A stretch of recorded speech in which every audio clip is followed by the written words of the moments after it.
Greetings and salutations, people. Thanks for visiting this little backwater of the beekeeping world.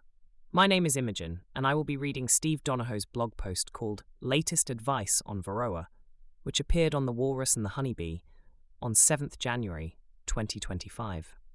The idea is that, if you want to know what Steve thinks about Varroa mites, this one post covers it, so there's no need to go back into the archives to hunt down ancient articles, of which there are many. Here goes. I'm not sure if Varroa mites are the thing I write about most, or if it's queens, but they both feature heavily, and with good reason.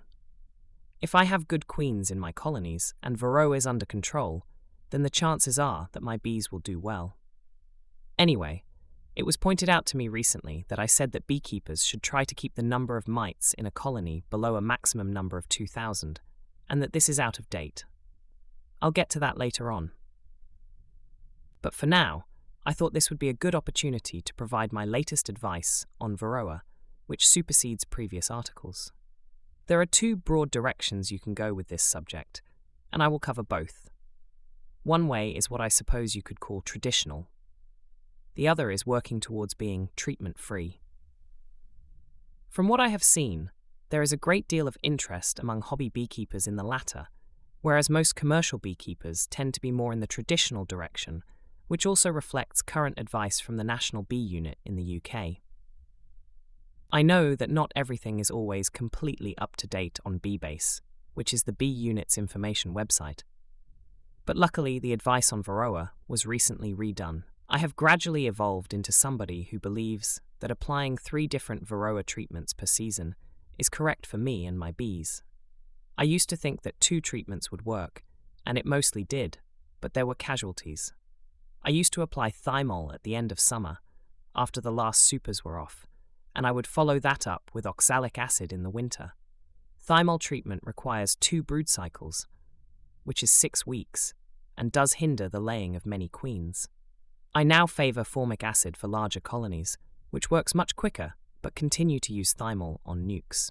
A few seasons ago, after visiting Randy Oliver at his place in Grass Valley, California, I decided to try to perform an alcohol wash on every one of my production colonies. I think at that time, it would only have been about 20 colonies, but that seemed like a lot of alcohol washes. When I did those washes, in June, I found something similar to what Randy found in his colonies. Many had low numbers of mites, but a few colonies had far too many. Anything under 6 mites from a sample of 300 bees was below my treatment threshold, and most colonies comfortably sat in that group. There were colonies, however, that showed 12 or 16 mites per 300 bees, which meant that they were highly infested. By the way, 300 bees is approximately what you get when you scoop up half a cup of them for the alcohol wash. Something had to be done to stop the highly infested colonies from dwindling away and dying. Back in the day, Max was the answer, spelt MAQS, but in the UK, the equivalent product now is Formic Pro, which should not be used with supers on.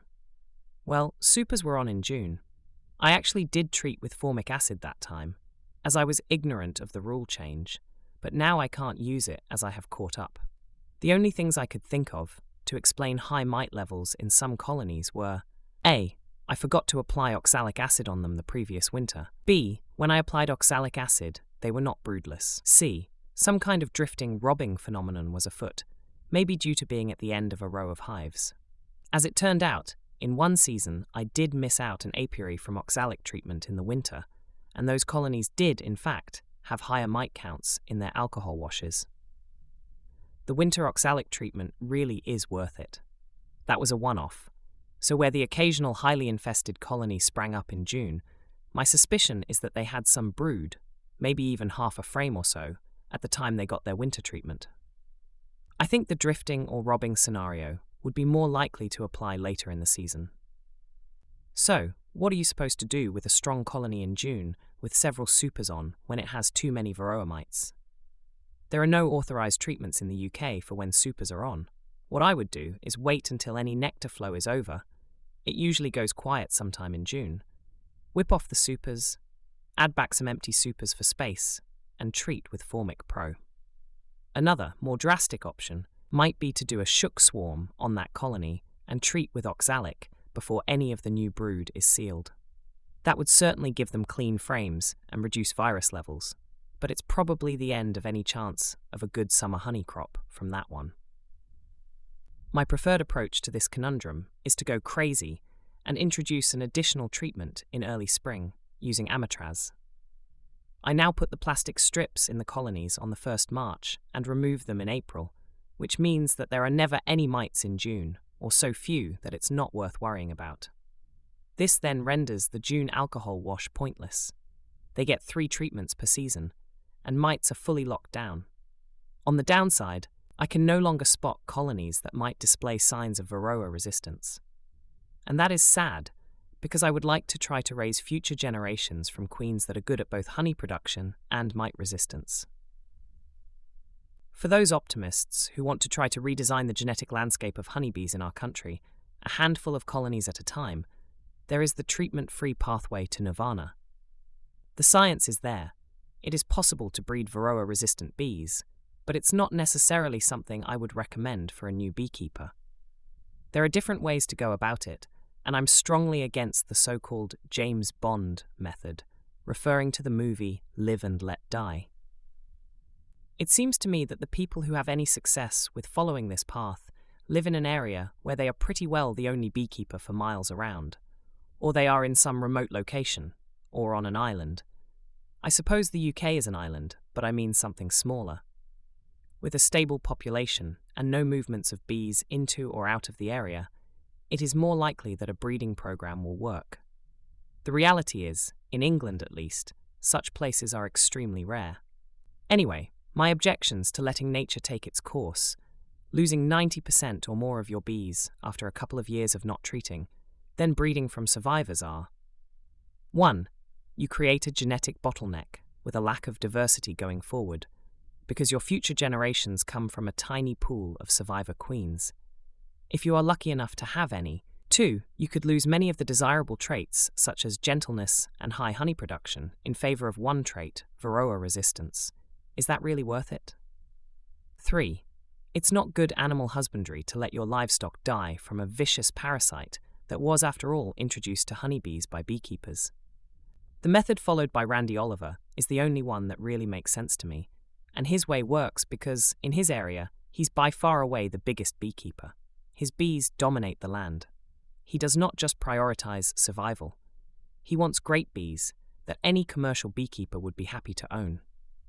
The breeder queens have to show that they A.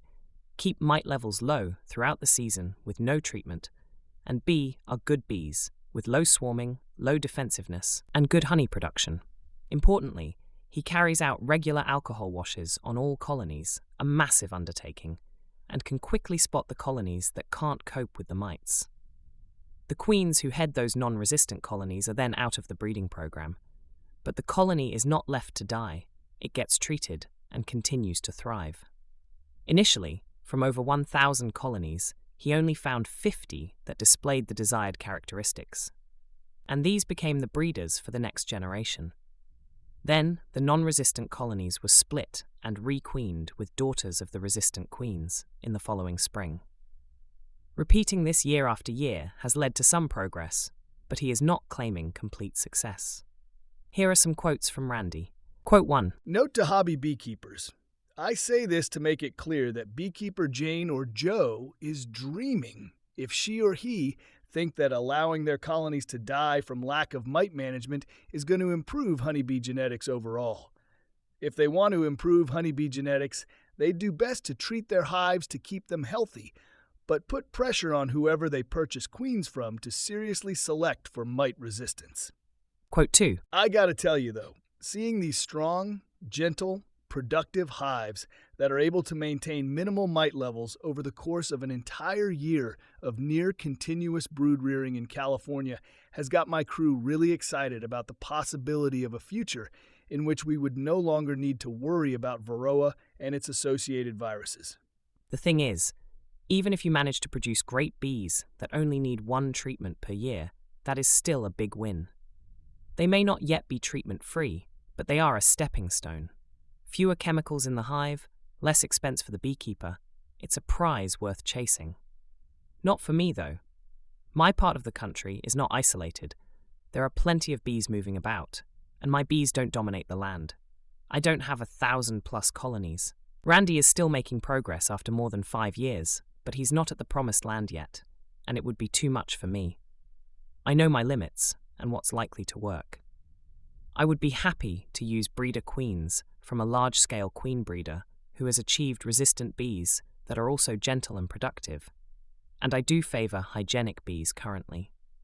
If you zap the hell out of mites 3 times per year, there is not so much need to monitor them. If I was going to do it, I suppose it would be to check them after the summer harvest, out of curiosity. They would probably all be getting treated anyway, but who knows? It might tell me something. The latest advice from Randy Oliver, the National Bee Unit, and many others, is to keep mites down throughout the season, rather than letting them build up high and having to knock them back. Ideally, the maximum number of mites should be below 2% infestation and less than 1,000 in total, to keep down associated viruses. The NBU Best Practice Guideline 11 also says that at 2,500 mites in the colony, it will suffer serious damage due to virus buildup. However, their Managing Varroa leaflet, which I think is very comprehensive and worth downloading and reading, restates the 1,000 maximum limit. If you are going the treatment-free route, then mite monitoring should be something you do almost continually so that you can understand what is going on in your colonies. Unless you just want to let most of them die, which is not what I think keepers of bees should be doing. The question then becomes, how should I monitor mites? Well, there's various advice out there. In the UK, many people use open mesh floors, which I don't really like, but if you do, you can monitor natural mite drop onto a sticky board below the mesh. Most people don't use a sticky board, which does not help, as results are even less likely to be accurate.